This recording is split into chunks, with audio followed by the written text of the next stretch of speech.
Did you know that Jane Eyre revolutionized prose fiction by being the first writer to focus on the protagonist's moral and spiritual development through first person narration? To know more, go to our new show that we launched on Literary called Literary Snippets, where we cover the entire story and as well as the critical opinion of Jane Eyre. Now, on with the show.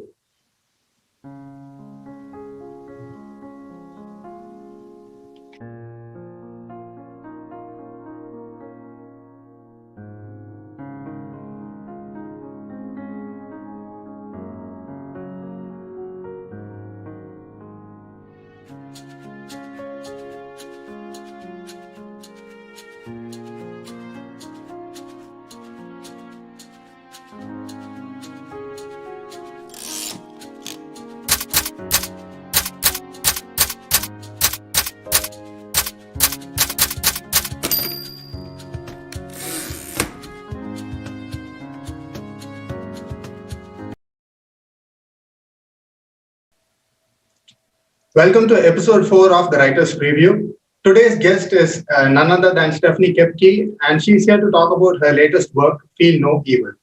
Hello, Stephanie. Hi, thank you so much for having me on. How are you doing today, Stephanie? I am fine, thank you. How are you? I'm fine as well. And it's 7:30 p.m. here. It's been a quite long day for us, and for you, it's just your day is just starting. I hope we have a great show today. Let's talk about Feel No Evil.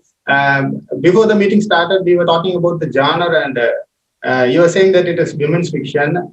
Is your target demographic particularly female readers, or can anyone read this and be entertained, Stephanie? That is a great question. Actually, yes. I have had men. My neighbor across the street is in his late 60s, I guess, early 70s, and he came over to me last week and he said, I just have to tell you, I read your book, and he said, I have so much to talk to you about it. He said, I absolutely loved it. And he finished, we had a long conversation. He was asking me all these questions about it. And he said he was just so, taken with the story. And then he said to me, there's just one more thing I have to tell you. This needs to be a movie. And it just made me feel so good because we're in completely different, demographics. And I'm a 53-year-old woman, and he's, a late 60s, early 70s man. And it just, it really was very gratifying that he enjoyed the book so much. It's got a lot of different layers to it. So I think that, really anyone can pick it up and enjoy it. It is darker than my other books, but I think that's what makes it good for, different audiences. Sure, Stephanie. And you were saying that the person who responded to the text actually said that it will be more entertaining as a movie. Have you had previous experiences writing your own novel into a movie script, Stephanie? I actually did I adapted my first novel, Goddess of Suburbia, into a script because a producer had asked me to do that. And it didn't end up working out with this producer.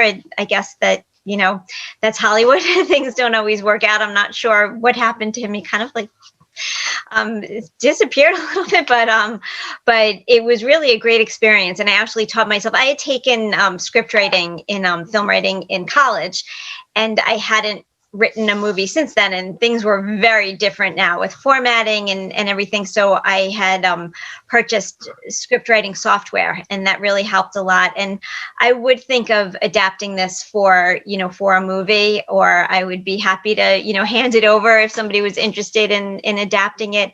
It's definitely a lot different. It used a lot of different muscles to write a script because you have to distill it to the tiniest thing that's just essential. And in a book, there's more room to breathe. So this book would actually be better suited to a movie because it's a lot shorter than my first novel. And it was, in writing this book, I wanted it to be very lean. I didn't want there to be anything extraneous in it at all. And I think that I succeeded in that. So I do feel that, hopefully sometime it will be a hopefully it'll be a movie at some point. So many people have said that to me, actually. It's really gratifying to hear that. A friend texted me and she said, I see this as a Lifetime movie, which is a cable here, and it's just been really great because I would love that. I have in my mind whom I would like to play different parts and things. So it's a really great, dream that hopefully one day that'll happen. Right, you are, Stephanie. And you are talking about having these actors in mind about who will play these roles.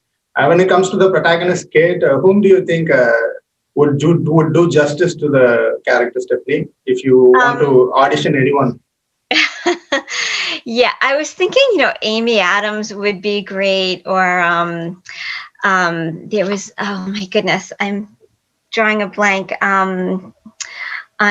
On the Amy Adams was the first one that I thought of. Even Bryce Dallas Howard, but I think she's a little young for the part. I think Amy Adams is in her 40s and this character is in her 40s.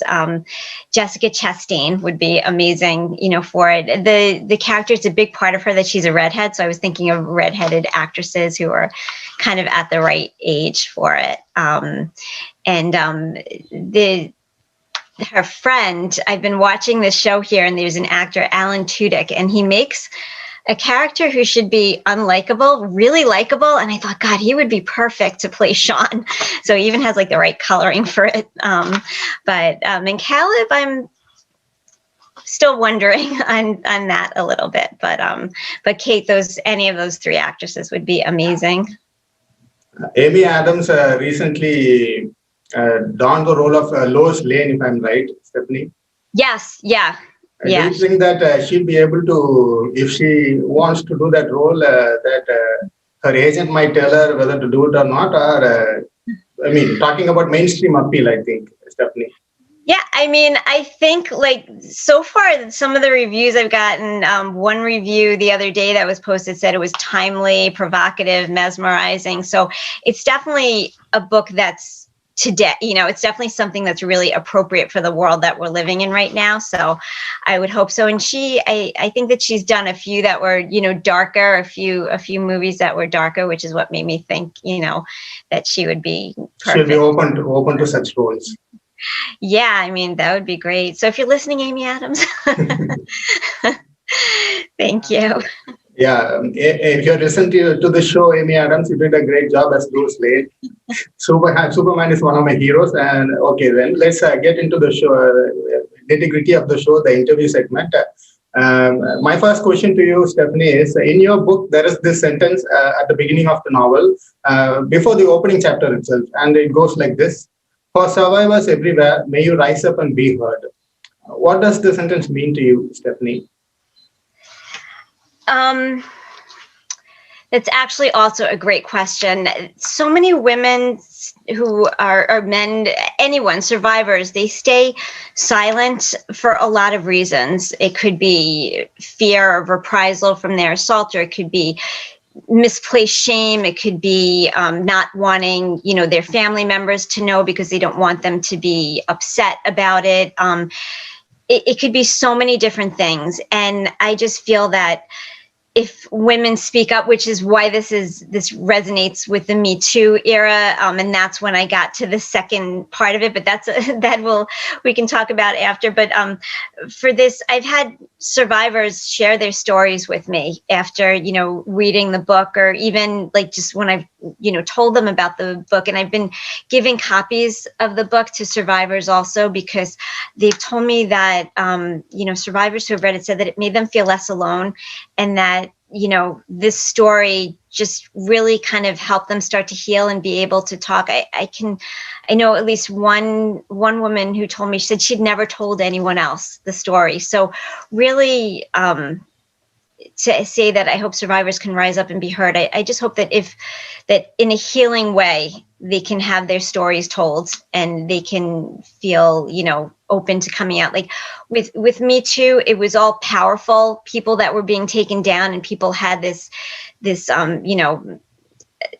impetus to speak out because of that. But there are so many women who have been assaulted by people who don't have, any notoriety, who aren't well known, and it can be very frustrating to see all these other people being able to tell their stories, but they don't have any avenue because there's no interest in it. So this is something that I just hope that there's a way, for women to just have their stories be told. And I've actually thought of doing a nonfiction book and interviewing different survivors. They can be anonymous if they want.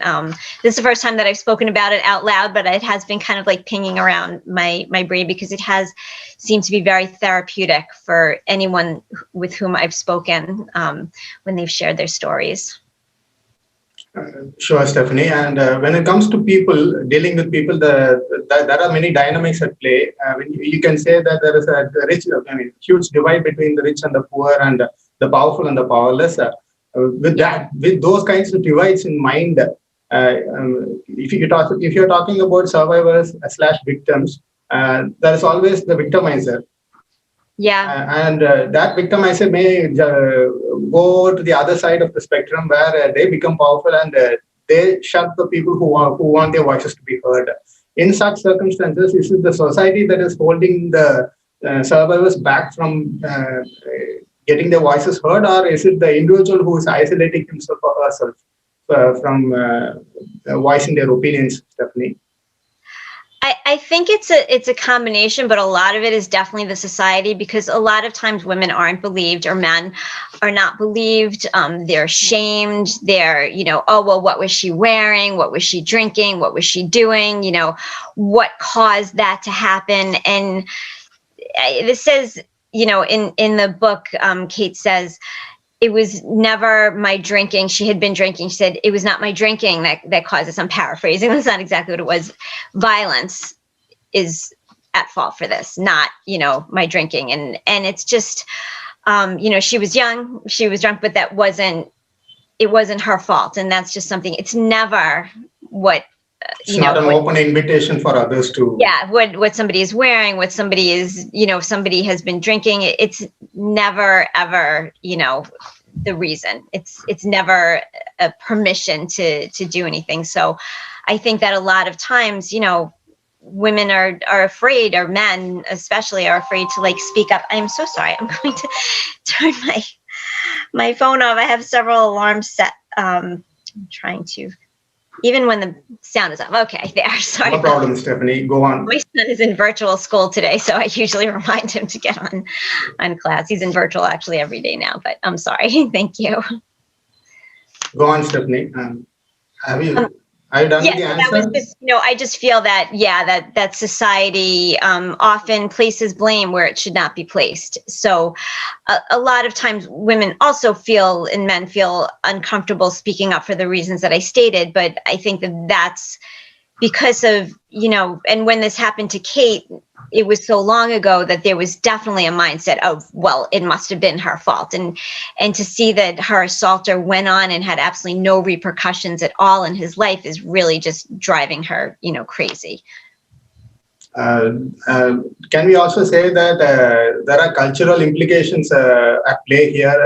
Or do we need changes ultimately from the ground up in terms of growing this type of culture where violence is celebrated, or even given importance in terms of self-respect and other things, Stephanie?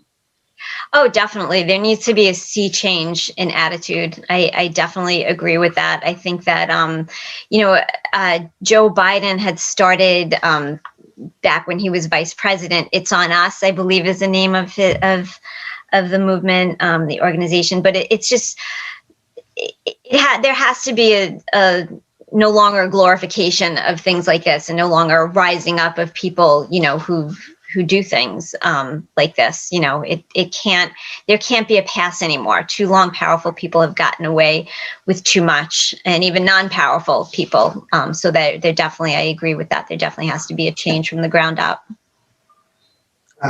You were talking about the Me Too movement and its sudden rise in the society, and it started, I believe, in America, and it spread to the entire world.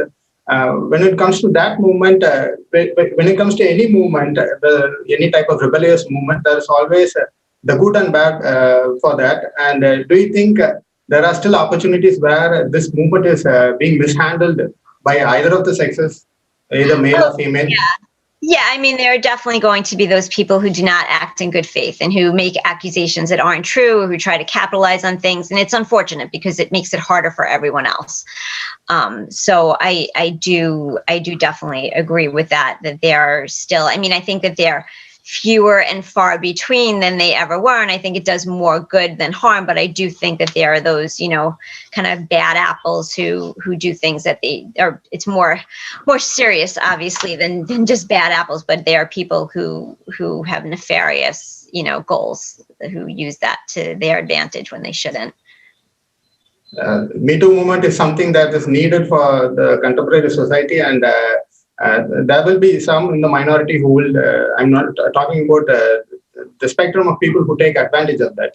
There are some people who take advantage of such situations. Let's move on to the next question, Stephanie. In your author's note, you talk about the difficult task of converting Kate's journey from a short story into a novel.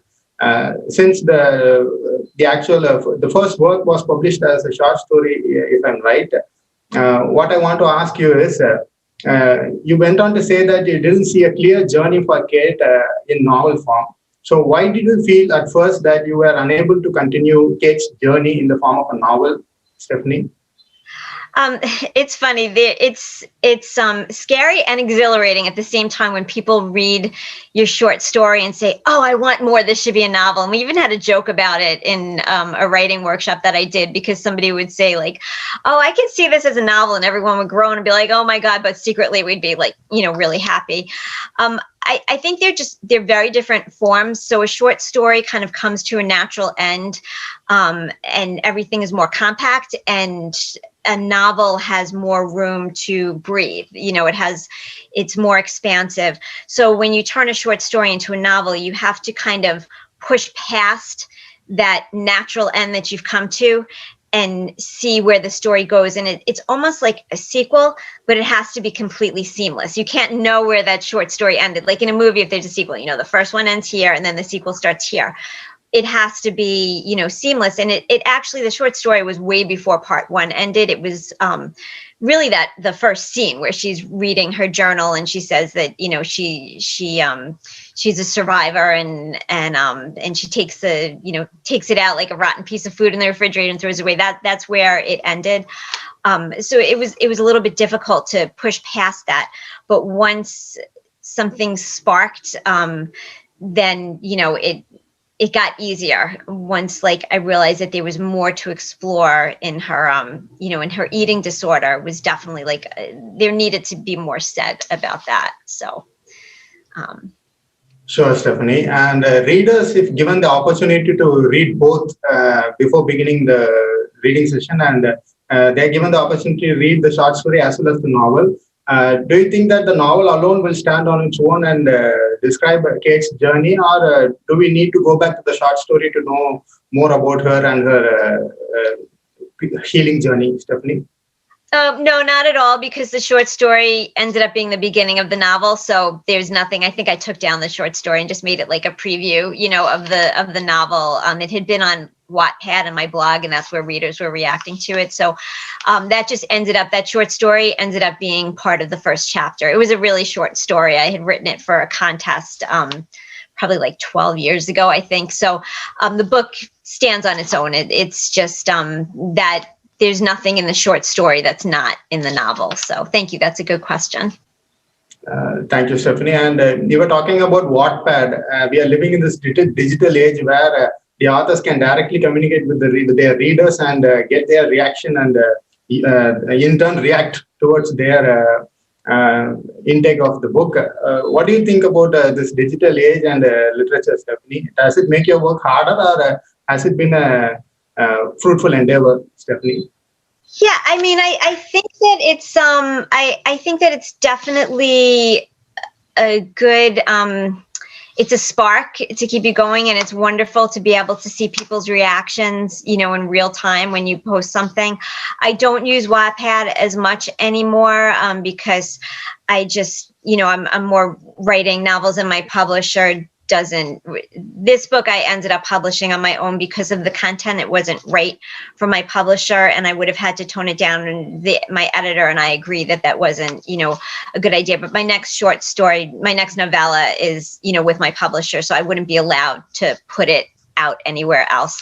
But I do put essays on my blog, and it's really, I think that it's definitely, I'm trying to think of the word. It inspires you to, work harder and do better. So I think that connection is a good thing.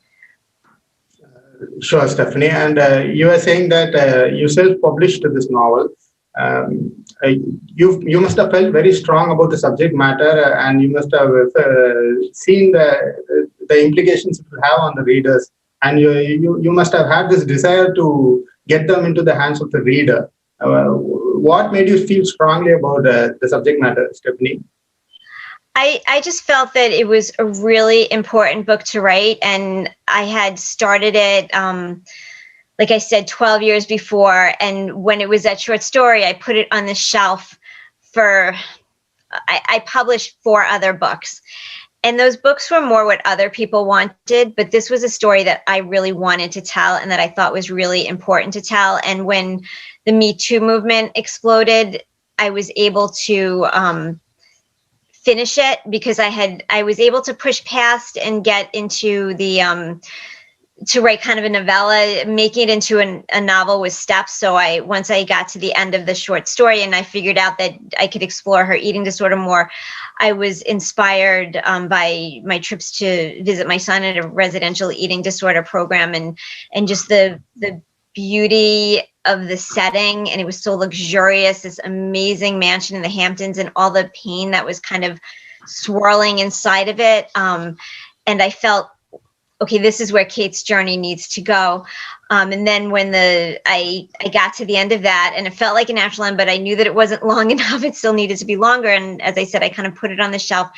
And then with Me Too, and when Donald Trump was elected, and I felt, a predator, people were okay with the predator being elected. And it just, I saw very clearly where the story had to go, that it had to examine politics, and that it had to be like the intersection of politics and Me Too, and how hard it is to not be, to be a survivor of someone who's not famous, and that you want to speak your mind, but you don't know how best to do it. And just, there were so many different things, that really came into play. Can good people do bad things? Bad people do good things? And realizing that someone I knew was a violent person had the same political views as I did, but somebody who, had always been there for me, people who had always been there for me through thick and thin, actually, our political views kind of clash. And it was just a very interesting dichotomy to me to kind of explore that. So I felt very, very strongly that the scene that I would have had to take out in order for it to be, traditionally published, was very important to put the readers in like the painful place. It's not gratuitous or anything. And my editors, actually 2 editors, my editor and another editor, read it, and they both agreed this scene can't be taken out because the entire plot, the integrity of the plot, hinged upon this one flashback. If you took it out, then the readers wouldn't know, how hard it was for Kate to overcome everything. They wouldn't understand why she had the eating disorder. They wouldn't understand, the pain that she was in when she sees Vin again. Nothing could be understood. So I decided, and I also wanted it to come out before the election because it was very timely. So those were the 2 things that kind of, made me self-publish it. But I also had started my own imprint in 2016, my publisher of my first novel and my second book that was supposed to be published by them in like 2 months, they closed.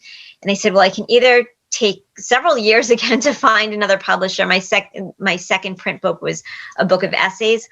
And I've been told that that's very hard to find a publisher for unless you're like famous. So I decided to start Gold Coast Press, and I published my novel again, and I kept my whole team with me from my publisher. They all stayed on the project because it was so close to fruition. And I published my book of essays that way too. So I had the apparatus in place to do this as self-publishing. It wasn't, starting a whole new venture. Right, you are, Stephanie. Human nature is muddled with the complexity. And if you're novel and the particular scene you were talking about is going to add more information to the already ongoing debate about human nature's complexity. I welcome that. And my next question is, uh, the words "feel no evil" are found in Kate's journal from 21 years ago. Why did you choose "Feel No Evil" as the title of your novel, Stephanie? There was actually a paragraph that I had in that first paragraph in the journal was something that I had written that I found scrawled on a paper bag from the university store. And I said, oh my God, this has to be, a story. And that's when I wrote the story. I was looking through a box of like papers from college and I had forgotten, that I had written that, and that became the short story. And feel no evil to me just meant, what that you're always trying, she says, see no evil, hear no evil, speak no evil. They forgot feel no evil, because at that point she's feeling the evil. But it also to me means like when people try to tamp down their demons and they try to kind of like ignore what's eating at them, it never really succeeds. You have to like bring it out and talk about it, which is what Kate does, and just, expel it that way. So, if you're trying to feel no evil, eventually the only way to feel, not saying to feel, to not feel the evil, is to feel it and wade into it and really just dig down deep into what, you're experiencing, and then you can break free from it. Breaking free from the change is what is important in life as well as in Kate's journey, I guess. My next question to you, Stephanie, is Kate reads from her journal entry once a year to mark the anniversary of her assault. She finds the time to be alone on that particular day. Do you think that healing is done better in isolation, or is it better to share your thoughts with others who might have had similar experiences, Stephanie? That's a great question. I actually think that it's both. I think that maybe in the very soon aftermath of a traumatic experience, one might feel like other people don't understand. So maybe like for a short time, it's better to just kind of process it.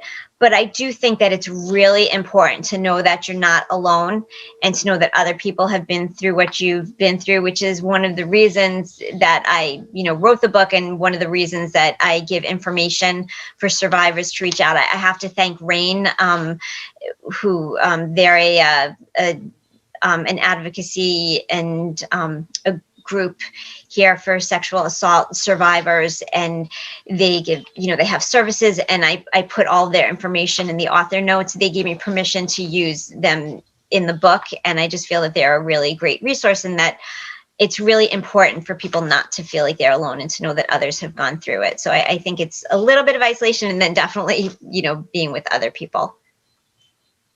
Taking the time to recover, and then finding out that you're not alone in this world is one of the best things you can do to get away from PTSD, I think, Stephanie. Yeah. My next question to you is, Kate goes back to her past by reading the words from her journal entry. She calls it an odd ritual. I came across these words, odd ritual. Why does she feel that the ritual is odd, Stephanie? Because she keeps everything tamped down for a whole year, and then on this one day she revisits something that happened when she was 20 years old. So she feels, like, would anybody understand this?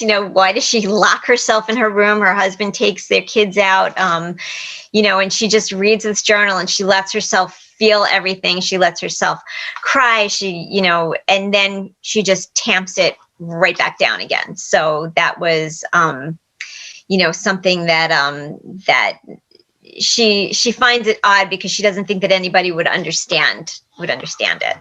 So, and just looking back, so far into her life, and remembering each year, remembering so clearly exactly what happened. Yeah, not being able to be understood is Kate's reason. Then my next question is, psychological trauma is a response to an event that a person finds highly stressful. In the case of Feel No Evil, Kate compares her past trauma to rotten food in a refrigerator. I found the analogy to be quite similar to how the mind actually reacts to trauma in real life scenarios. Do you psychoanalyze your characters when writing them, Stephanie? A little bit, but mostly I don't decide what they're going to feel. This might sound strange, but it's very organic. They kind of tell me what they're feeling. So as I'm writing it, their emotions just come out. So I don't, think before, okay, so if she experienced this and this is what she's going to feel. It's more as I'm writing it, the emotions just kind of pour out. And it can get emotional for me as well. As I'm writing it, I get very deep into the characters that I'm writing. And I kind of like just take it on. So it's more that it just happens organically. I don't think about what their psychological things will be before I start. It's just, for instance, in the scenes where Kate and her husband are in their bedroom and she's not, able to be with him, and that just kind of happened, like it just, as I was writing it, I was like, no, she's not ready for this. She would definitely be like distracted and scared, and it just kind of, it just came out on the page. And I always say that I'm a pantser, not a platter, which is a term that I learned in some writing workshops from an organization I was in, that pantsers are people who just kind of, they write what comes out, and platters are people who put everything down on sticky notes and they have it all on a board and they know exactly every emotion, every scene. And I'm not like that. I feel that the characters are, for me, it works better when they just organically kind of, as I'm typing, they just tell me what to type, as weird as that may sound, but that's always worked for me. So then, Kate, your writing process is spontaneous and organic at the same time. And let us talk about your writing process for a minute. You say that you get into the zone and those characters automatically tell you how they feel and what they say in certain situations in the novel. So when you are in the zone and you have finished writing for that day, what do you do to come out of that writing process and come back to reality, Stephanie? Cuddle with my dogs.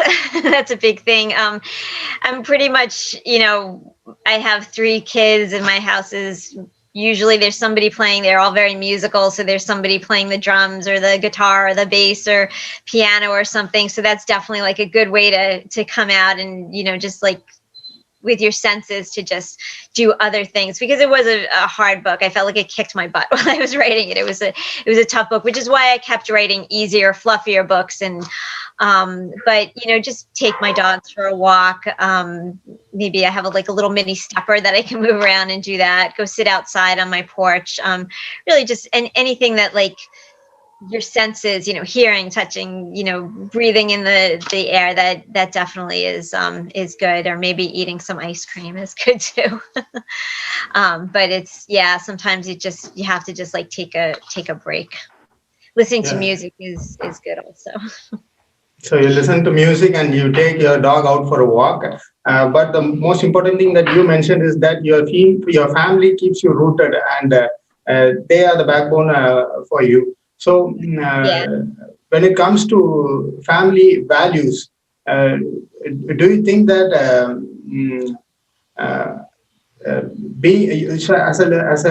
your political belief is a liberal, I believe, Stephanie? Yeah, it is. And we are already on the verge of technological marvels. We see every technological development coming out on a yearly basis. Do you think that family values still matter in this modern world, Stephanie? Oh yeah, definitely. I mean, I've tried hard to instill my boys, just to be kind, compassionate. I think that they're all really, I might be biased, but I think they're exceptional young men. My oldest is a civil engineer and an environmental engineer. So he's definitely making a difference, with his work. He, remediates toxic sites and things. My middle son is studying music business, and he's a talented musician, and he's very kind and cares very much about, social justice. And he listens, he's very empathetic. And my youngest is the same. he's always posting on Instagram, equality posts and social justice, and they just all really believe in empathy and kindness and charity and doing things for people other than yourself. And I've just tried to instill that in them, and that to be love animals and rescue them and be kind. And I think that hopefully, if I do nothing else, like nothing else that you do really matters, any accomplishments, if you can't raise good people, good men especially. So I feel like that's definitely important. Family values that I've tried to impart in them from the time they were very little, just saying, let's do for others, be nice to animals, just, basic things that good humans should do. So I have a shirt that says, be a good human. So I kind of, try to drill that in all the time, but they don't really need, any more to be drilled in. They're good people. So thank you. Speaking of rescuing animals, your dog is rescued. It has been rescued, right, Stephanie? Thank you. Yeah, I have 2 rescue dogs. I hear him downstairs barking. I put him back in his crate because I was worried that he might start to, after an hour get a little. He's usually calm, but he was a little bit twisty before. But he's definitely. We adopted him in September. Our other dog we adopted in 2010 from Puerto Rico. She was living on the beach, and Mocha, our newest rescue, we had a 3-legged dog, and he passed away sadly in July from cancer. And we waited almost exactly 2 months. And I said, okay, I need to rescue another dog. So I saw a picture of him online, and I messaged, I happened to know the head of the rescue, and I said, I fell in love with him. I want him so badly. And it happened quickly. We were very lucky because she got a lot of applications after us, but his name is Mocha, and he's a little 12-pound poodle mix who can be a terror sometimes, but he's very, very sweet, and he's definitely a good stress relief. He cuddles with me. He sleeps in between me and my husband every night since the day we got him. So he's really great. My husband, who just walked in. Yeah, he's definitely a good boy. He's from Posh Pets, and my other dog is. So if anybody's watching and they want to rescue, and my other dog is from Island Dogs. But there are so many animals in need of a home. So thank you for letting me talk about that. That's my pet. My pet. No pun intended. But my passion is to advocate. I have a rescue page on Facebook to advocate for animals also. So thank you. Good to hear your advocacy for rescuing animals, Stephanie.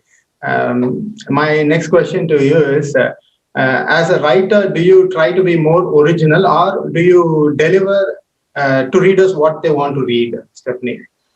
That is a great question. Also, I used to be more thinking about, delivering readers, sorry, delivering readers, what I thought they wanted. My first novel, I had written it darker. There was a murder in it, and an agent said to me, no, it has to be lighter and more romantic. And I ended up changing it, and I always regret that. I'm actually going to rewrite it for my publisher now and put the murder back in. But I realized that there are so many different readers, and one reader might love the light, fluffy stuff, but another reader will love the darker stuff. So I decided I don't need to, it's not a good idea ever to write to your audience. You need to, and I know some people think that that's really important if you want to get an agent. I need to write what's in my heart and what I feel is a true story, the truth of a story, and get to that nugget there. And that's why there is a freedom to self-publishing, because you can, for this book at least, I did it exactly how I wanted it. And I have, somebody read it. I have a professional proofreader read over it. I wouldn't, put it out in the world with only my eyes on it. But I just felt that, especially with this story, and people say to me, oh, this is such a different genre. But what I answer is, a lot of people have said that it's actually my true genre, because my background is in literary fiction. That's what I studied. I was an English major in college. I took writing workshops with the amazing Jill McCorkle and Elizabeth Cox, who are incredible writers. And colleges, they've been studied, and they're just amazing literary writers. Actually, I have a bunch of Jill McCorkle books on my bookshelf there, but I don't know if you can see them. But it's just, that's where my heart is, in literary fiction and in books that are meaningful. So I do write now for just to be original, and I think this book is original, which makes me happy. As a review yesterday said, this book is everything. And I just said, oh my God, it makes sense to write what's real, because readers can tell when you're just trying to pander to them. So during my read through of the novel, I did feel that it was original, and it was something that truthful, I think, Stephanie. And my next question is, you have written many novels, and you are still in the process of writing future novels. Do you want each of your book to stand on its own, or do you plan on building a body of work with connections between each novels, Stephanie? I want each piece to stand on their own.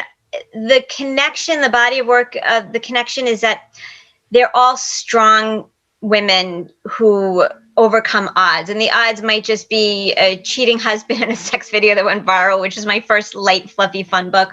Or it could be, surviving a serious assault and an eating disorder, or in the middle, surviving my book, You and Me. The main character escaped from an abusive relationship with her daughter. The book I'm writing now, she's divorced. Her husband left her for his high school sweetheart, and she moved back home to run her mom's ice cream stand. So really, it's just women who are overcoming adversity. But every book, I think my voice is different in every book. And I took a workshop from my publisher, how to make your voice consistent. But I feel like I like exercising different muscles when I write. I like writing different characters. I don't want somebody to say, oh, well, this book sounded like this book and the characters were interchanged, and, I can tell that it's one of hers. I like really having a different tone to my book. So I do want each one to stand alone. Though my short stories, I'm hoping if I write a few more, then maybe, I can put that out as a short story collection, and those kind of have to be somewhat cohesive. But other than that, my novels and things, I like them to stand on their own. And my essays are obviously very different, so that that stands on its own, Boys, Dogs, and Chaos. So thank you. That's a great question. Thank you, Stephanie. You have have you only written predominantly women's fiction, or did you try your hand at other genres as well, Stephanie? I have thought about it. I think my next book might be historical fiction. My mom shared a story with me about my cousin was a famous Nazi hunter, actually, Simon Wiesenthal, my grandfather's first cousin. And my mom, we were talking about family history. My son is very into genealogy, my youngest son, and he's researched our family tree way back. And my mom shared a story that my family members, they were on a train during the Holocaust, being taken to the death camps, and they got off the train. Some of them wouldn't, because I think that it was Shabbat, maybe it was the day of rest, and they didn't want to get off. But some of the family members got off of the train, and it exploded after. And I said, wow, this has to be my next book. So I've been talking to my mom about that, and just, make it historical fiction, but rooted in a grain of truth, because I always like everything like rooted in a grain of truth. But it was very, I've never written historical fiction, because even for a present day book, I researched like crazy. So I can't even imagine how much research this will be. But I definitely would like to do that. And I also was thinking of doing a period piece from like the coming of age kind of, new adult age, from like the 90s, because I found some stories that I had written in workshops when I was, young and dating my husband, and the characters were Cameron, my husband Cameron, and Charlotte was the main character, and he was in a band, just like my husband, and we had a lot of like, making up and breaking up, so that I thought would be a fun story to revisit. So I thought that would be fun to do. Speaking of historical fiction, Stephanie, if you can go back in time and select one decade to be your favorite decade, it might be something that you didn't. It might be a decade you didn't never grew up in, or something that you went through in your life. Mine would be the 90s. What decade is your favorite decade in the 20th century, Stephanie? That's a good question. That's a great question. The 90s were actually really excellent because I was an arts reporter for the first part of it. It was so much fun interviewing, musicians and bands. I met my husband. Then I got married and I became a mom all in the 90s. So in the 90s, I graduated college. Really took amazing workshops and really got into the study of creative writing. And as I said, I had my dream job working as a music writer, meeting some of my idols, and then getting married and having my first son. So yeah, I'd say the 90s was pretty good. The 80s was fun too, but I'd say the 90s was definitely a great decade to go back and revisit. Being a new mom and all that special stuff. It was really I grew the most during that decade for sure. Going from a 22-year-old girl to a 32-year-old mom of. Well, I was almost when in 2000 I was pregnant. I had my son in 2001, so it was definitely a good decade. So in the 90s, you lived your life to the fullest, both on the personal front as well as on the professional front. You were talking about meeting your idols in the music industry. Any notable names, Stephanie? I remember very clearly going Howard Jones, who he was kind of like a new wave alternative music back in the 80s. He's actually still playing, still recording. I love him. I've seen him in concert. Is Howard Jones mainstream or is he underground artist, Stephanie? Yeah, he was very big in Great Britain. This was in the 80s, and he's still great. I saw him in concert 2 years ago, and I had tickets to see him last year. And it was it was the day after the shutdown in New York. So I missed his concert last year. He's amazing.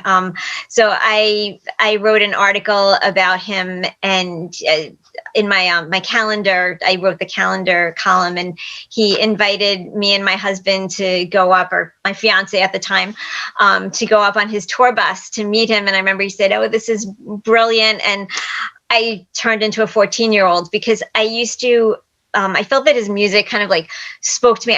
I would get his albums. I'd run home, and being like a budding writer, I would rip off the cellophane and read all his lyrics because I just loved his lyrics. So it was great. I met Mike Peters, who was from The Alarm, did an amazing interview with him.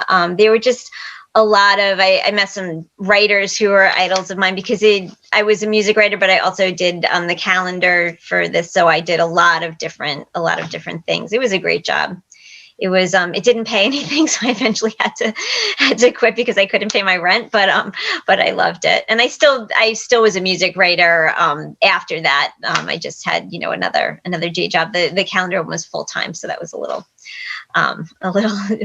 more difficult, but I look back on those days fondly.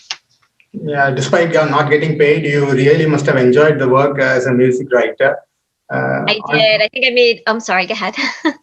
Go ahead, Stephanie. You were saying. Oh no, I made $125 a week. But you know what? I don't make any money on my books now because it's very hard. And most writers have day jobs. I'm lucky that writing is my full time, that I'm able to do that. But there's not really money. And so to be a writer, like, that was just, at the time, it was a practical thing. I had rent to pay, but I would have stayed in it even though I didn't make anything, because then I was writing pretty much for like free after that, and just doing, articles on musicians and stuff, just because I loved it so much. So then your passion propelled you to have a career in writing, and you're continuing to write up until now. As a child, were you a good reader? Do you like reading books as a child, Stephanie? Yeah, I always had my nose in a book, and I was always reading. I take like books off my mom's night table and read her books. I didn't by the time I was, probably in middle school, I was reading adult, I was reading fiction meant for, adults, like women's fiction and stuff. I was a voracious reader. I loved the classics. I loved really, everything. I loved, in high school, I took AP English, and I loved Kate Chopin and just, all different Shakespeare and, Jean-Paul Sartre and Albert Camus. I loved all of them. Rainier Marie Rilke was one of my favorites. I just love the classics.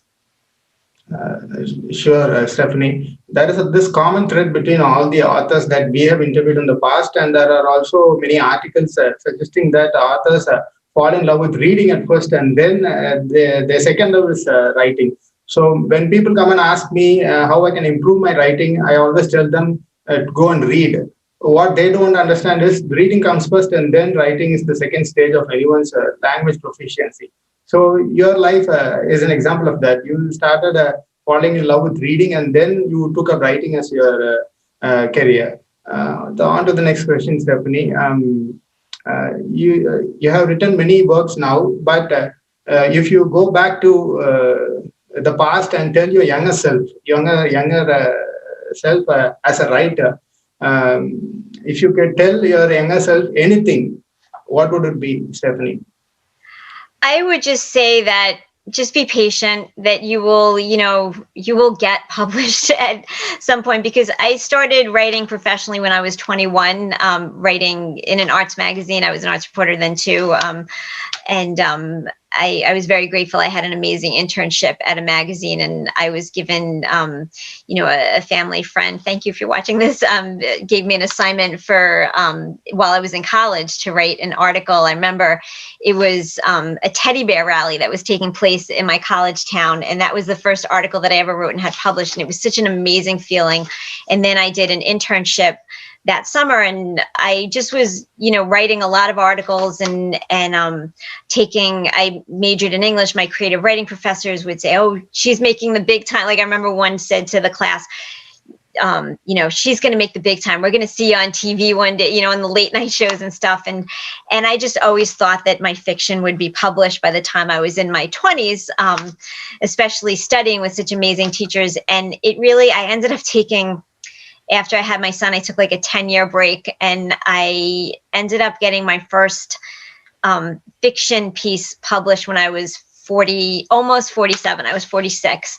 And I would just say, don't worry, it'll happen. I mean, when I was 21, I wrote in a journal. I found this journal recently because I keep all my journals and read through them from time to time for inspiration. And I had just had to close a book I was reading. It was Beaches. And I had to close it because it was making me cry, and I was on a plane. And I wrote in my journal, I want to write words that make people have to close my book on public transportation because they don't want anyone to see them cry, which is why Feel No Evil is really way more, circling back to that, is way more in my wheelhouse than anything else that I've written, because I always wanted to make people feel so much with my books that they couldn't read it in public because they'd start bawling. And it always makes me, my essays do that. People have said to me, your essays made me cry. And I always say, I'm sorry, but I'm happy, So I would just say you will eventually write words that make people cry. So don't worry about it. That's basically what I would say. Sure, Stephanie. You wanted to elicit, you wanted to get an emotional reaction from your readers through your works. Any recent book or film or any medium of entertainment that you recently saw and which made you cry, Stephanie? It's awful that I haven't read a book in a really long time because I'm always writing, so that's terrible. But I have seen some movies. This is going to sound really weird, but there's a show, because it's funny, but it's called Resident Alien, and I had mentioned the actor before, and it's a funny dark show, but my husband and I were watching the finale, and we're both sitting there. My eyes are tearing up, and it definitely made me cry because it got really emotional, and you're laughing, but you're also crying. And I love stuff like that. But that was the last thing that made me cry. That was a week ago. But I'm pretty easy with the waterworks if I'm, reading something or, or watching anything like the ASPCA commercials, forget it. I'm just, waterworks. I don't cry easily with personal things, but if I'm watching something else or reading something or, watching a movie, I will definitely cry with that. But that's a great question. Sure, Stephanie. My next question is, you must have published your first book, and you were talking about the time when you were able to publish your first book at the age of 46 or 47. Am I right, Stephanie? Yeah, I was 46. I would turn 47 a month later, and then that was my first novella, and then I published my first novel that summer. So that was in February of 2015. And then, so do I have the math right? I'm a writer. I'm not good at math. But I published my first novel in August of 2015. So I turned 47 the month, like 2 weeks after. It was the end of February, and I turned 47 in mid-March of 2015, right after my book came out. So that came out February 25th, so a few weeks later. And then Goddess of Suburbia, my first print book, came out in August of 2015. And I did a book launch at my dream. There's an amazing bookstore about 20 minutes from me where a lot of famous people always stop there on their book tours. And that was definitely something I tell my younger self, you'll get to be at book review someday and standing in front of a room full of people. So it took me till I was 47, but I did talk about that in my book talk. I said, it was a long road and there were a lot of rejections, but even if there are a lot of rejections, all you need is one yes, and all the no's just fall away. So. Sure, Stephanie. And after publishing your first novel, what I wanted to ask is, how did publishing your first book alter your process of writing, Stephanie? It actually gave me permission to write more, because before that I was, a mom of young kids. And as I said, I took a long time off because I just didn't have time. And my first novel I was writing in my minivan while my son napped. And I kept feeling like it was kind of like a hobby, like I really couldn't take that much time to write it. And I had written the short story that became Feel No Evil before, but that didn't take that long. And then I had sent it to an agent, the first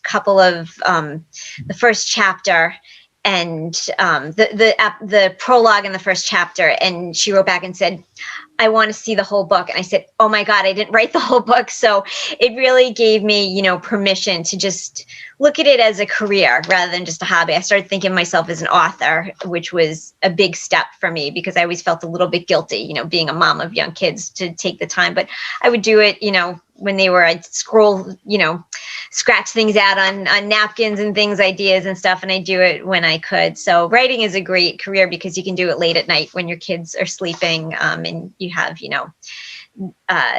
the flexibility to do that. So. In Feel No Evil, Kate begins her story in the first person, and we get to know about her through her own words, and we see the world through her eyes. We see her world in the novel. Do you prefer to write your novels in the first person narrative, or other forms of narration that you take up in different novels, Stephanie? I actually write all my books in the first person. I just find it easier, I guess. I feel that, and I don't mean that to sound like a cop-out, because in some ways it's harder because you really need to dive very deep into your character in order to write in the first person.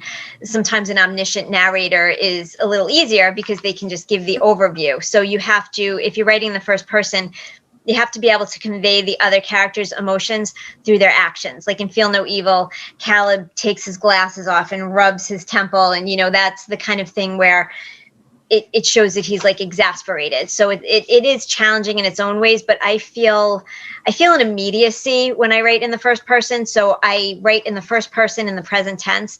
And if there had to be some sort of like cohesiveness to my style, then I would say that that's really it. And I don't know when I started, because I used to write in the past tense, and I used to also write in, an omnipresent, sometimes narrator, but at some point, as I started getting more into my own voice, I started writing in that way, and it just feels like there's, a sense of immediacy to me. So.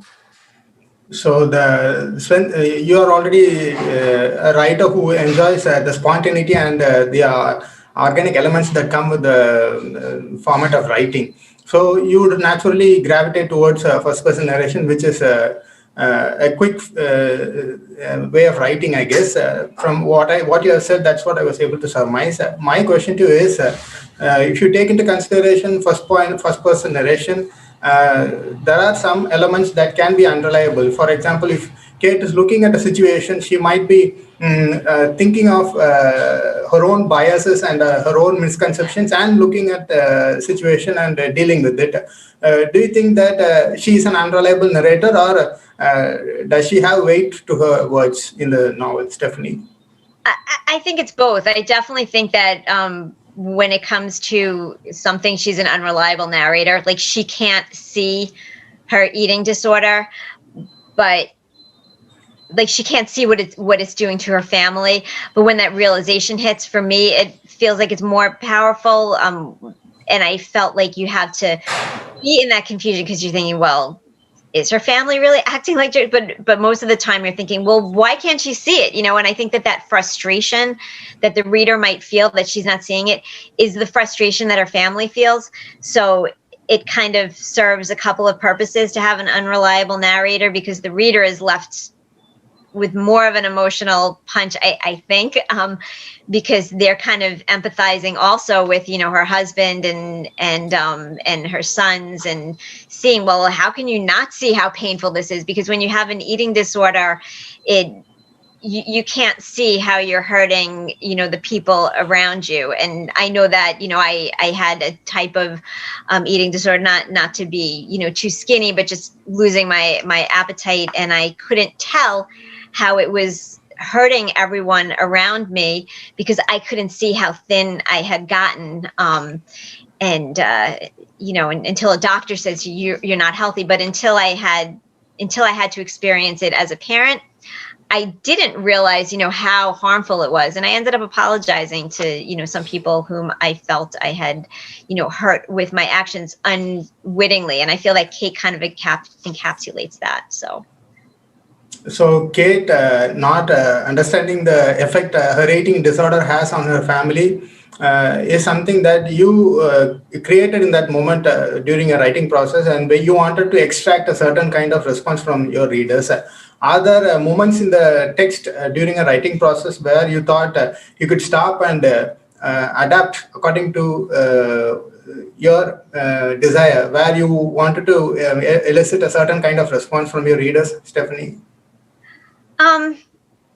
I guess I don't really think about what response will be elicited as I'm writing it, because I want it to be kind of organic and just, I don't want it to seem forced that I'm trying to elicit a response. But I hope as I'm writing it that it will elicit a response if I just stay close to the bone when I write things, and close to the emotions, and just kind of be in the moment and just go very deep into the character. Then I hope that it will elicit the emotions. But I don't actually, it's a great question, because I've never thought about that. I don't actually write something thinking, okay, this is what the reader will feel. I hope I just kind of write it, and then when I read over it later, and if I feel it, then I hope that the readers will feel it. I mean, sometimes my own writing makes me cry while I'm writing it. So, that sounds weird, but when I was going over the sections to read, like deciding which part to read, I said, well, I can't read this because when I'm reading it, I start crying like the character's crying. So I said, that might be a little weird if I'm, crying and reading it. But I've always, thought of, I write my books. When I was in college, my professor said to me, the reason why I took film writing is my creative writing professor, I absolutely loved her. She said to me, your stories are very visual and they could be films, and you should take a script writing class so you could retain control of them if they become films.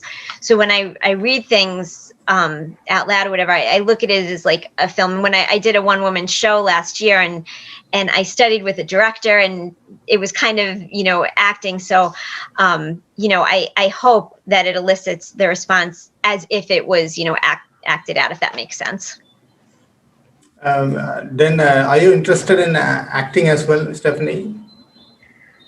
That's a great question. I actually took drama in college also. I hadn't been on stage since then when I had my one-woman show 2 years ago, and it was really exhilarating. I was so nervous. I thought I was going to pass out before walking on the stage, but when I was out there and the lights were on me and the audience was sitting there and reacting to the things I was saying, I was like, you know what? This might be fun. Maybe I should take an acting class in my old age, if it's not too late for me. But yeah, I mean, a dream would be, to someday write a movie for myself. That would be great. I never even thought about that, but that would be, a really amazing thing. I mean, the last training that I've had was in college when I took drama, but I don't know what happened that made me. I had three things that I was interested in college: fashion design, drama, and writing.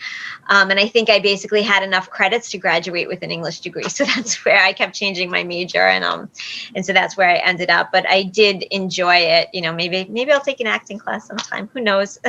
It's kind of like the same side, the different sides of the same coin, So it's really, it's something to think about. Thanks. That's a good question that I hadn't considered. Right on, Stephanie. And let's talk. Let's deal with the fun question for now. The life is all about choices. If you are given two choices, where on the one hand you have an opportunity to write the screenplay for Feel No Evil, and Amy Adams has accepted to star in it, and on the other hand you are given the opportunity to write a play, a drama for a prestigious theater company, and that has to be an original screenplay without adapting anything from your novel.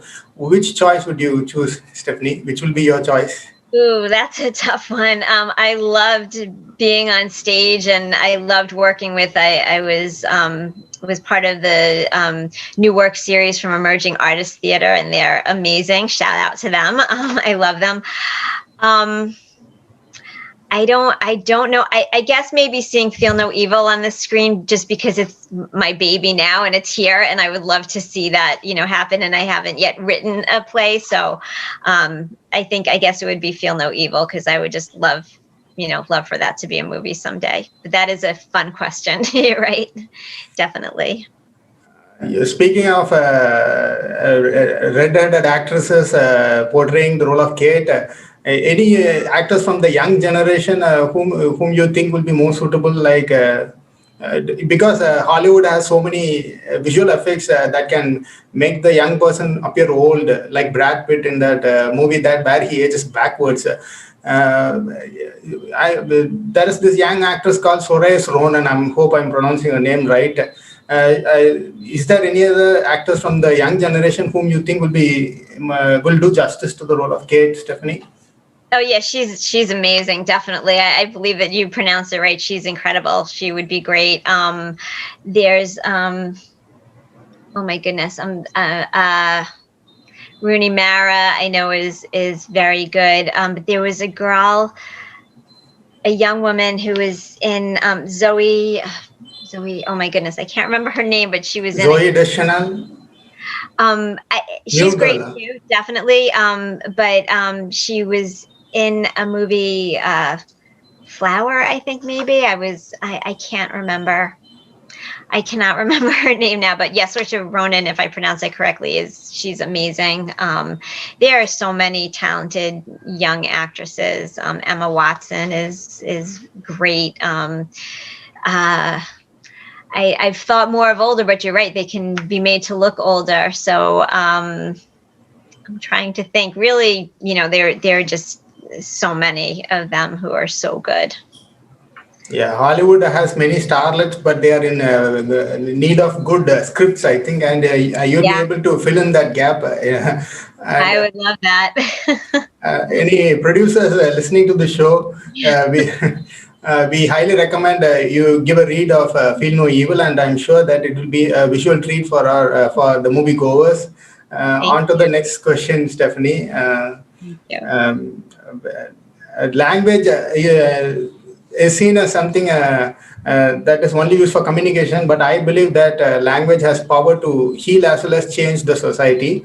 So my question to you is, is there, do you have any kind of an early experience in your life where you learned that language had power, Stephanie?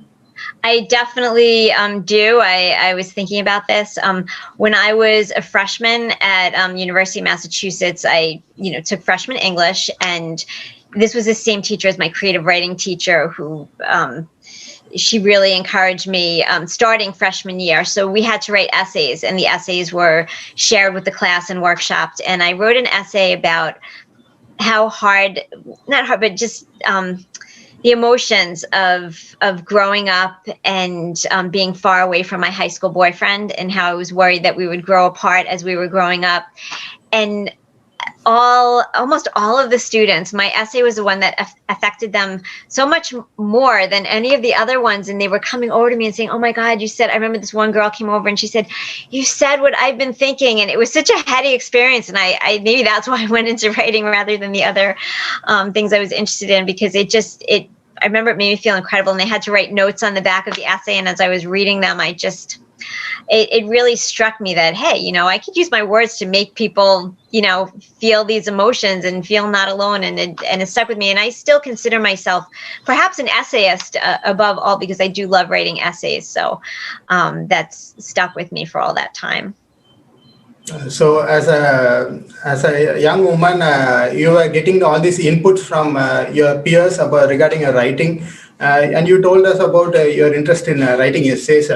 Is there any contemporary topic of relevance where you think you can make a difference with your prose essays, Stephanie?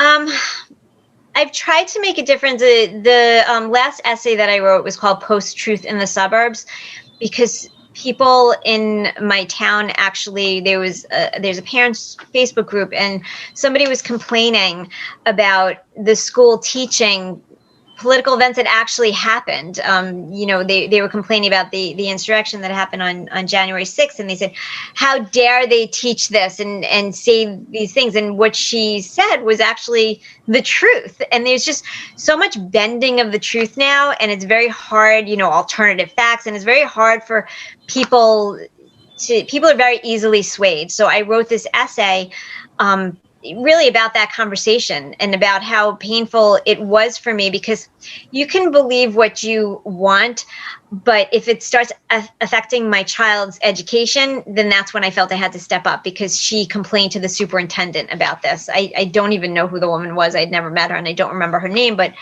I had commented on this post, this long comment, and people were thanking me for speaking up. But people not listening to science. I was thinking my next essay will be 200 kids from my son's high school went to Miami Beach despite COVID, and now my son is remote because I didn't want to send him back because there were 12 positive cases the day after spring break. And it's really just something to try to get people to understand that there's one set of facts and that science matters, and equality. I write a lot about that. So I have a trans nephew, and I just trans rights or human rights, just a lot of really just making people understand that the world would be a better place if we were just all more compassionate, and if we listened to truth and understood that. So I'll get off my soapbox now for that. You did a great job in your area, Stephanie, and you did your part in bringing a change to the society you lived in, and you are living in right now. I'm sorry. And when it comes to talking about Corona, what is the situation there where you live, Stephanie? Are they able to, put an end to the spread of the virus, or is it still becoming a huge headache for the authorities, Stephanie? It's still a headache. I actually, as of today, I'm fully protected. I'm fully vaccinated. My second dose was 2 weeks ago. So, for myself personally, I'm as okay as, they think that it's 90%. So I have really bad asthma. So I got vaccinated, before my age was due, and my kids actually have health issues. So they got vaccinated. My husband is getting his second dose I think next week, and my youngest son is getting his second dose. Otherwise, we've all been vaccinated. But it pains me to see people not taking precautions because not everybody is vaccinated. And my son, as I said, I pulled him out from remote because he's only had one dose and he has some health issues that would be dangerous. So people, like I was in a store yesterday and this woman was like, they're the markers on the floor, 6 feet, stay 6 feet behind. And this woman every time I moved up, she moved right behind me.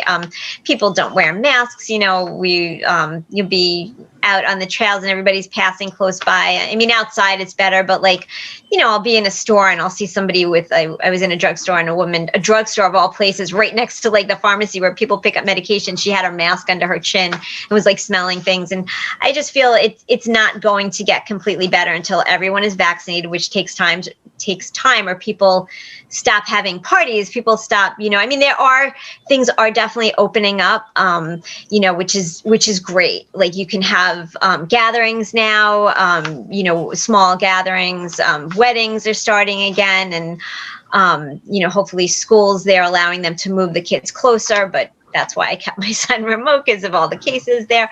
But I mean, I think it'll be a while. They say here, probably the summer, things will start getting more back to normal, but I think it'll probably be a year before really no more mask mandates and no more distance. But I'm not a scientist. I'm just going by what I've heard. But I think New York is, I'm in New York, which was the epicenter of everything. It was really bad a year ago. So it's definitely much better than, I've gone to get my hair done. I got a haircut after 6 months. So it's definitely gotten better. How is it there? Here in our part of the world, the one thing that is always becoming a hurdle is public gatherings, controlling them and spreading, not preventing the spread of the virus in these kinds of places, particularly in places where they worship the god of their religion. Those kinds of things are sensitive issues, and you cannot say this or that because we all have naysayers in every part of the world. I'm sure you also must have had similar experiences there where they go against prohibition of public gatherings. We know that they're doing it for our sake, but there are people who want to speak against such preventive measures. So it's the same situation here.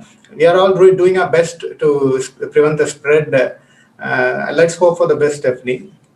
Yes, I completely agree. People are doing the same thing. They're having gatherings, and it's not right. But hopefully people will be vaccinated, and I hope everything gets better there and here too. I wish you good health. Okay then, Stephanie, let's move on to the topic at hand where we are talking about feel no evil.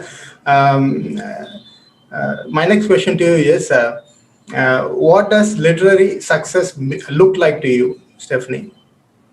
I'm sorry, I dropped out for a second.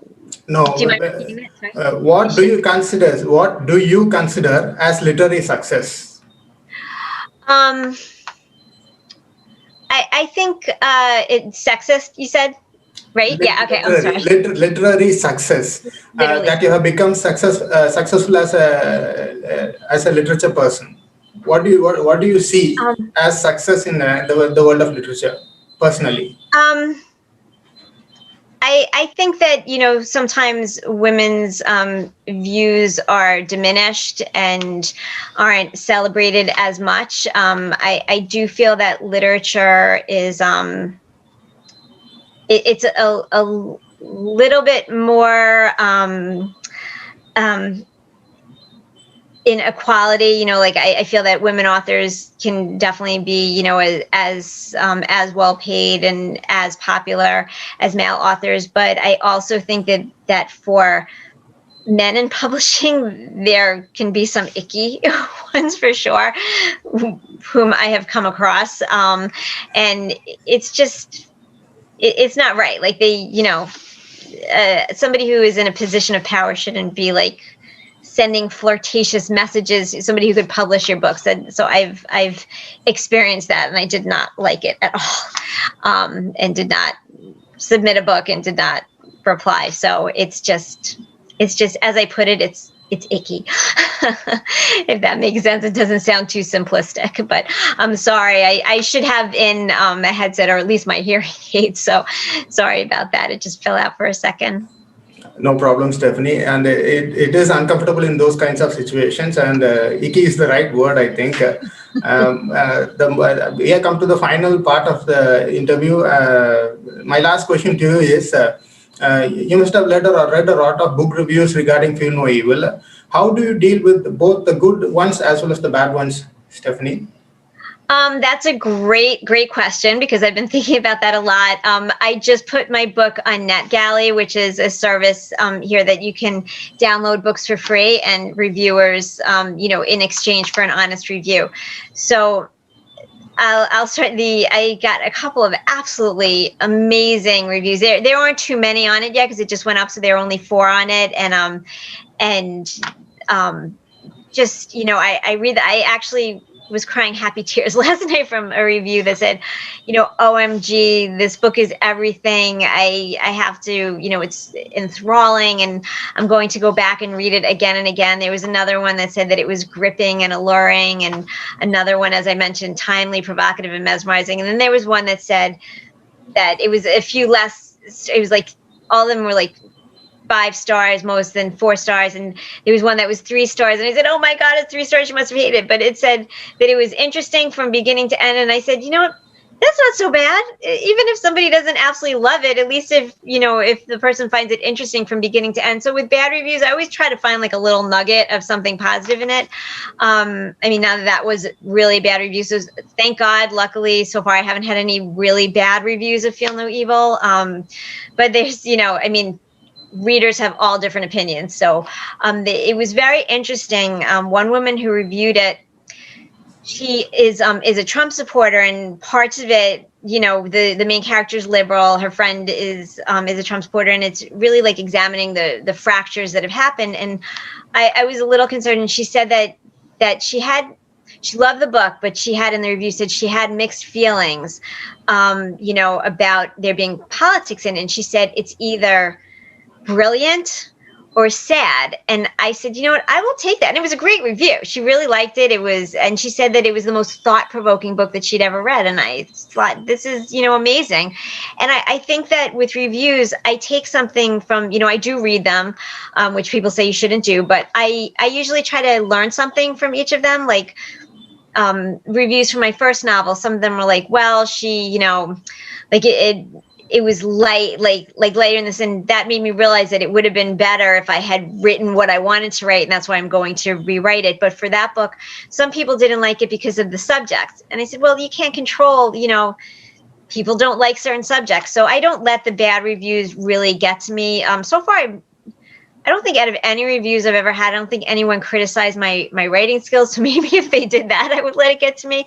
But it's mainly just been people who, for whatever reason, don't like the story, for my first book. And then my other books have all had, thank God, there aren't a ton of reviews, but they're all like 5 stars, 4.75, like they're all very, very good, thank God. And for Feel No Evil so far, like I said, the one that wasn't like the best review, it still said that it was an interesting book from beginning to end. So I'm like, I'll take it, so that's good.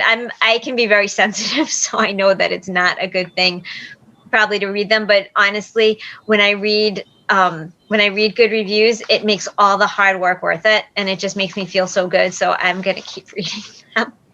I know it's a lot of writers don't do that, but I will keep reading them because it's like my fuel, But I do wonder, like, if I should say thank you. And like, if I know somebody, which is 1 or 2, I said, oh, thank you. But then if I don't know the person, which is the bulk, is it weird if you say thank you? But I feel like I just appreciate it so much. So that's a great question.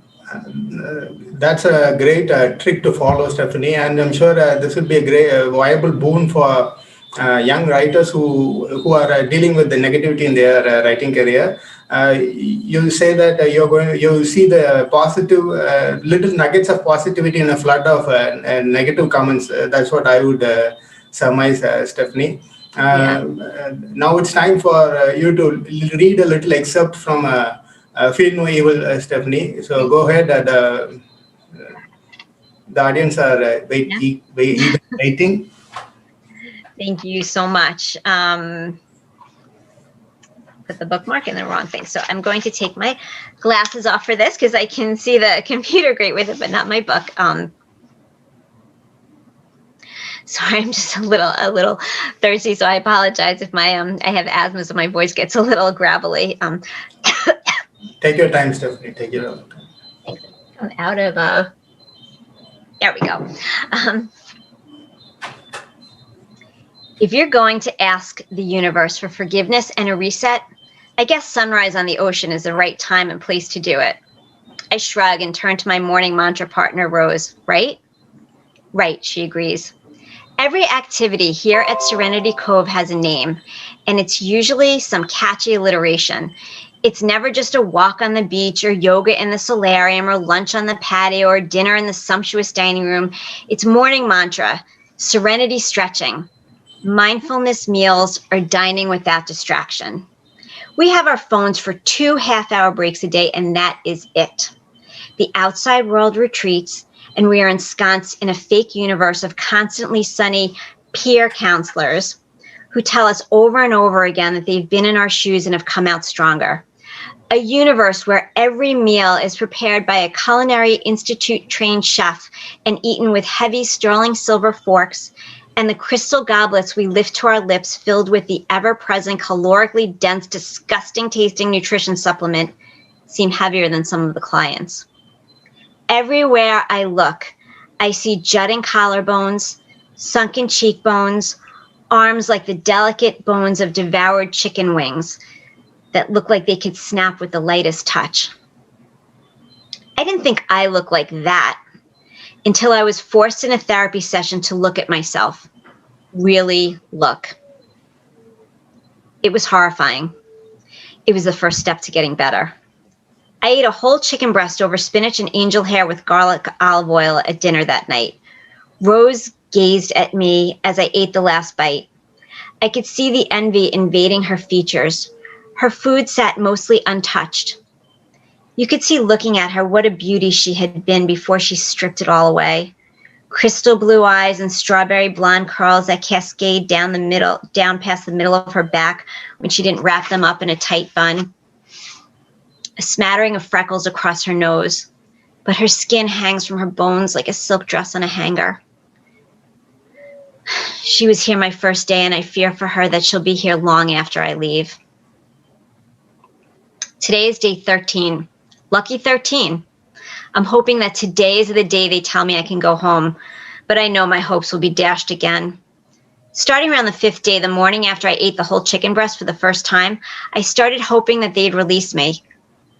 I would just sign myself out. After all, I'm an adult. But I have no way of getting home, no money, no phone, unless I can figure out where they locked it up. Nothing. And the days have stretched and tumbled into one another until I'm on the cusp of 2 weeks away from everything I love. The day Caleb dropped me off, I cried and cried. I felt like a small child abandoned. I was so embarrassed that I hid in my room pretending to unpack for over an hour. I didn't want anyone to see me, to see my puffy eyes and red nose. I tried to stay in the bathroom, but that didn't work. It isn't allowed. Someone stands at the door listening to you to make sure that you're actually using the toilet and not vomiting. I tried to explain that I'm afraid of vomiting and would never make myself do it, but they didn't care.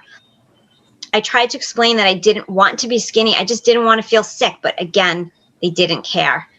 Anything I said was viewed suspiciously. So I learned to stay quiet. I talked to Rose because we share a room and because she seems even more shattered than I am. How long have you been here? I asked the first night. Too long. Where are you from?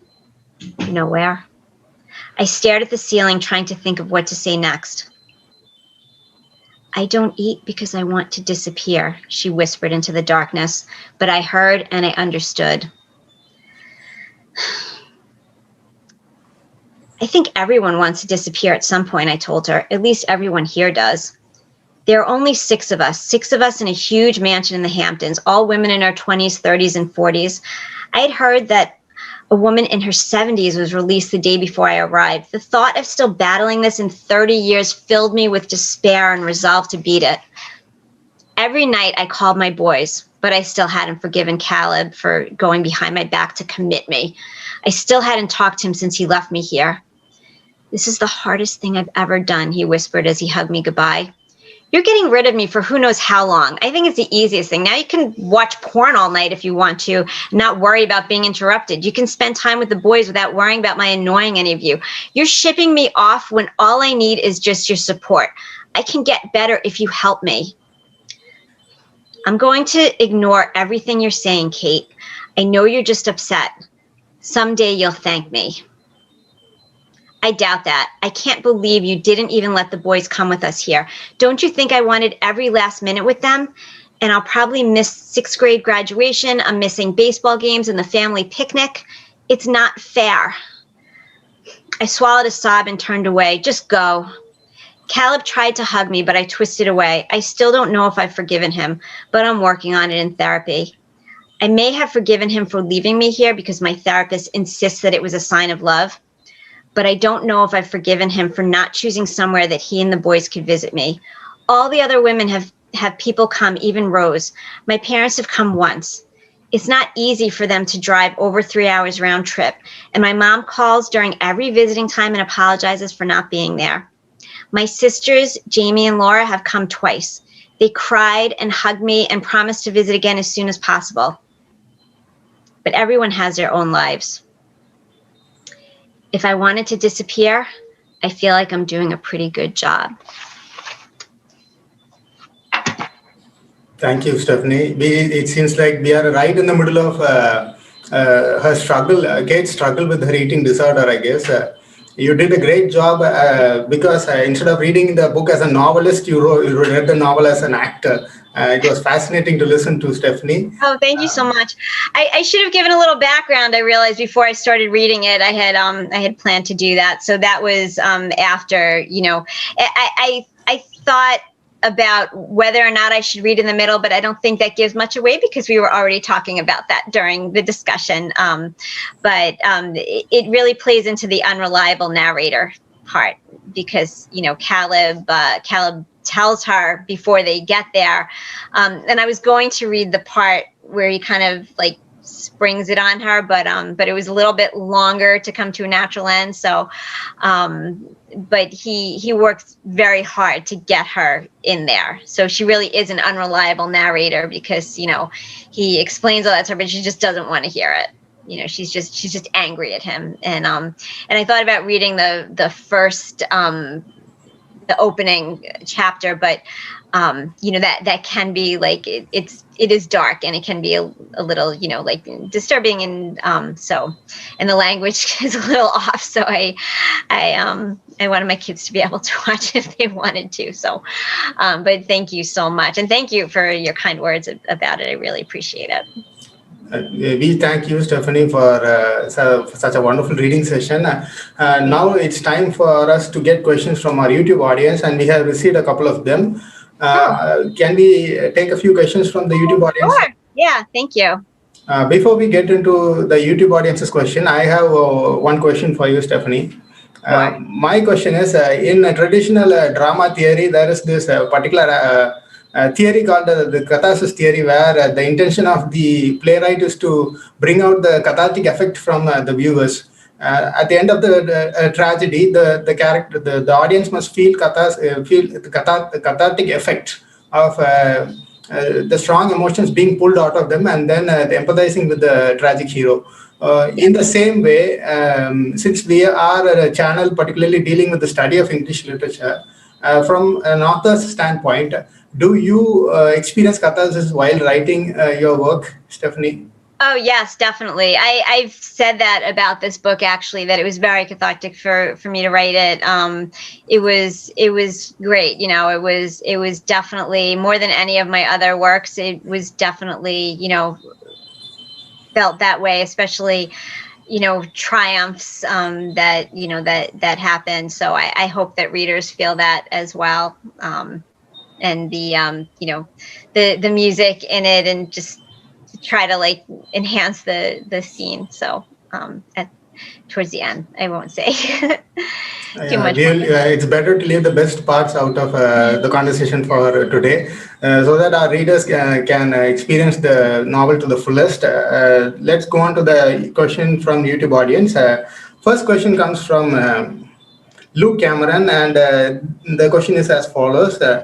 Um, is your essay Boys, Dogs, and Chaos based on your personal life? It is. Yeah, I always say that book is completely autobiographical. So the first essay I wrote when my youngest son was 3 years old. I had fainted after I gave birth. I had an undiagnosed blood disorder, form of hemophilia, and I didn't realize, and I fainted when he was a day old, and he rolled off of me and fell on the hospital floor. It was extremely painful, and I wrote this essay called "Forgiving Myself" because it took me a few years actually to really like work through that. Even though I knew even then that it wasn't my fault, because the doctors and nurses were very concerned about my physical, condition, and they told me that it was my fault that I fainted. But finding out later that there was an actual, physical reason. But then it ends with, and this isn't giving anything away because it says it on the back of the book. It ends with my oldest son when he goes away to college. So that was in 2016, and the letter, it's called Letter to a Young Mom. And so it's letting go. There were a couple of essays in there. Letting go part 1, which is when my son got his driver's license. Letting go part 2, when he goes away to college. And then Letter to a Young Mom felt like a natural end to it because it was about how quiet my house became.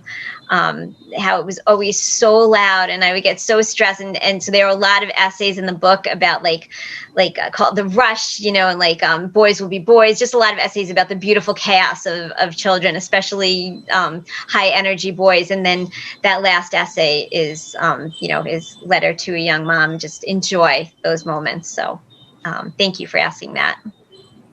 You seem pretty enthusiastic when talking about your essays. I hope we can get an essay collection from you soon, Stephanie. Oh, of course. Yeah. More than happy to send that.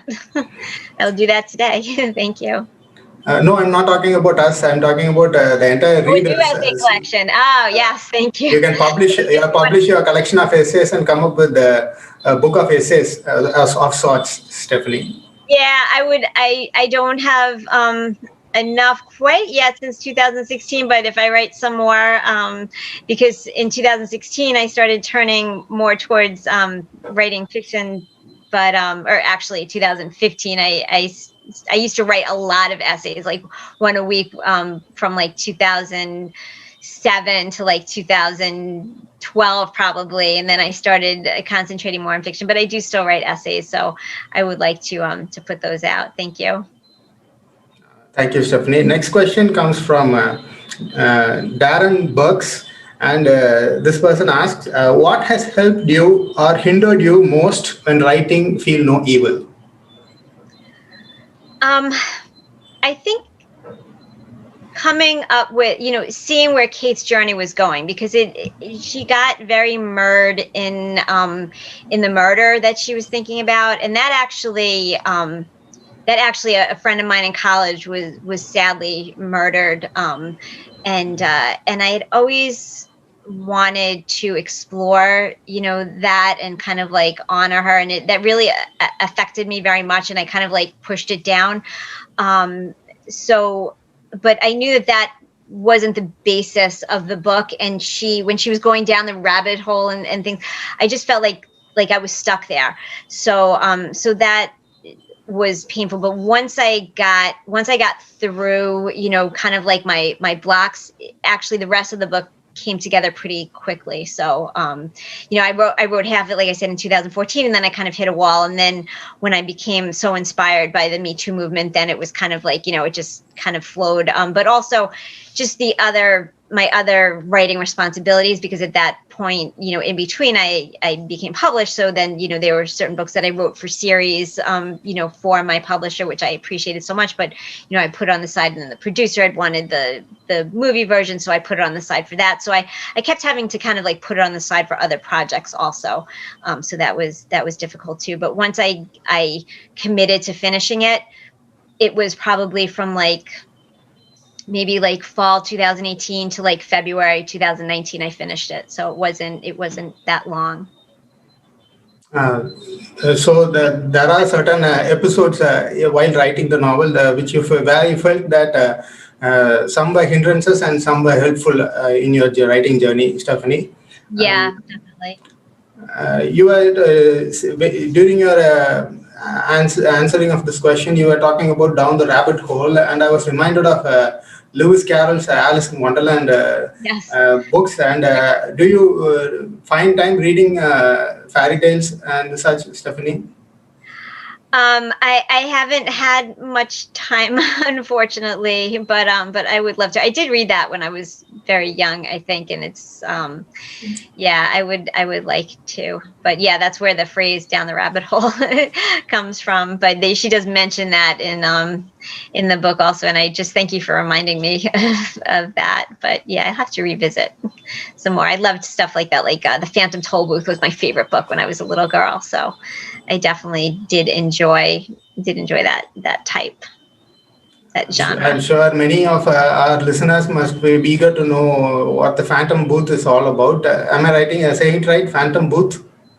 The Phantom Tollbooth was by Norman Juster, and I was studying children's literature. I didn't get my master's, but I started getting my master's in it, and then I left my job that was paying for my master's, so I couldn't finish. But I'm trying, it was my favorite book, and I still have a copy of it on my shelf downstairs, but I'm trying to remember the exact plot. It was a fantasy, and it was kind of like one of these other world, I always loved books that kind of transported you into there's a secret portal or something. I always loved things like that. So I'm trying to remember. I know another favorite book I can speak on, Island of the Blue Dolphins, that took place in the Cayman Islands, and that was about a boy who was in the Cayman Islands and kind of trying to survive. And I read that with my kids when they were older. And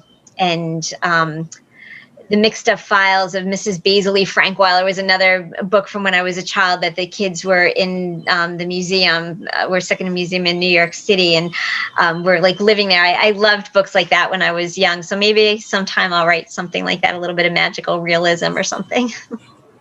Thank you. I was mentioning fairy tales because as a young reader, it is better to get into stories that are fun to read. But nowadays, the young generation are getting into Harry Potter books and Game of Thrones books. Those are books that deal with serious matter and serious plots, and you have so many adult situations there. So when you expose young readers to fairy tales and other feel-good stories, you will always get them to become readers, future readers. Oh yeah, definitely. Yeah.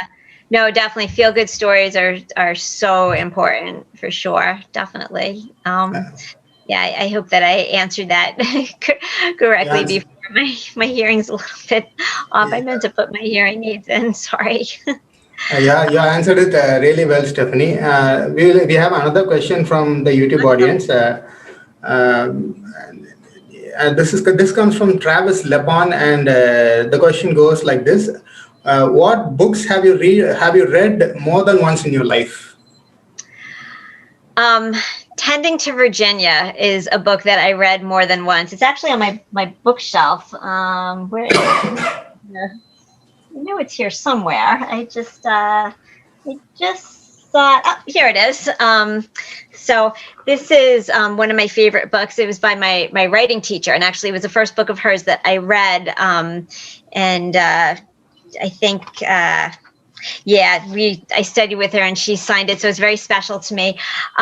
It was about a pregnant woman who had gone home and she was, her family was taking care of her. So when I was pregnant, I read it probably a year before I got pregnant.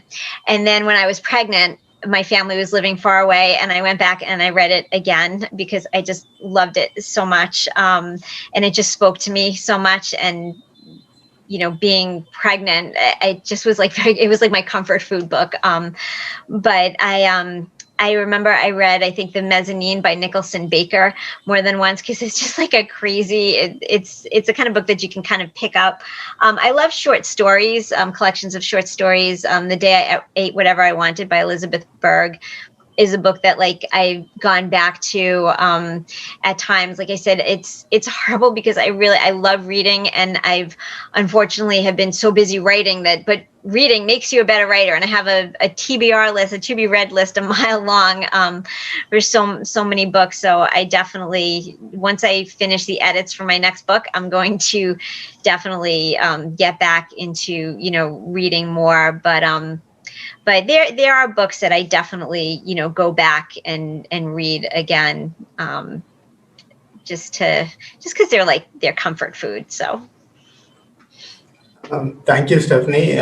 You did a wonderful job answering that question. There are books in our life that we often go back to and revisit, not because it's a good piece of writing, but on an emotional level, we bond with the book itself. So those kinds of experiences are similar to everyone in the world.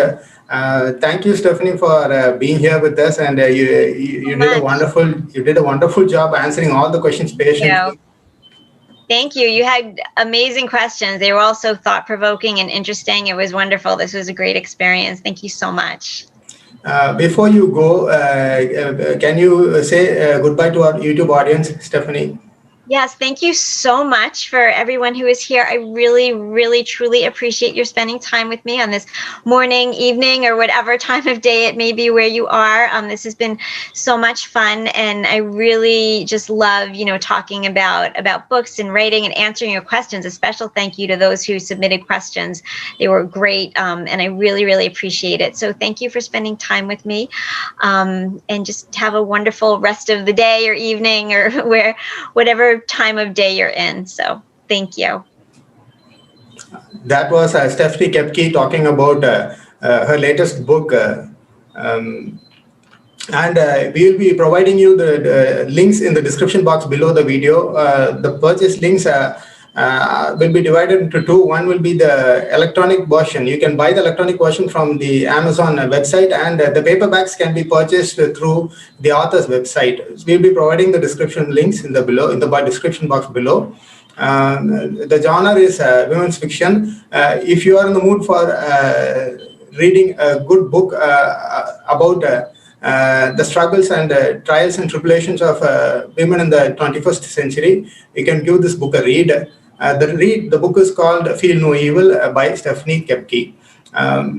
Now it's time for the last segment of the writer's preview, where I say an interesting quotation from literature. This quotation comes from Charlotte Bronte's Jane Eyre, and I quote, "Women are supposed to be very calm generally, but women feel just as men feel. They need exercise for their faculties and a field for their efforts as much as their brothers do. They suffer from too rigid a restraint to absolute stagnation, precisely as men would suffer. And it is narrow-minded in their more privileged fellow creatures to say that they ought to confine themselves to making puddings and knitting stockings, to playing on the piano and embroidering bags.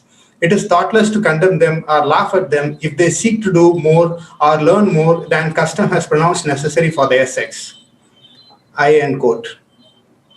That's amazing. I love Bronte also. And one of the books that I go back and read all the time is Letters to a Young Poet by Rainier Marie Rilke. And I just wanted to mention that because if there are any budding writers out there, that is a great book to read if you're, if you want to write. I read it when I was first studying writing.